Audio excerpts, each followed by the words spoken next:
हां, आता मी प्रश्न विचारते हां. आजीने भोपळे कुठे विकायला नेले? ओके. त्यानंतर मला सांगा, ही कविता कोणाची आहे?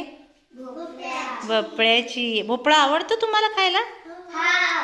ओके, चलो, व्हेरी गुड.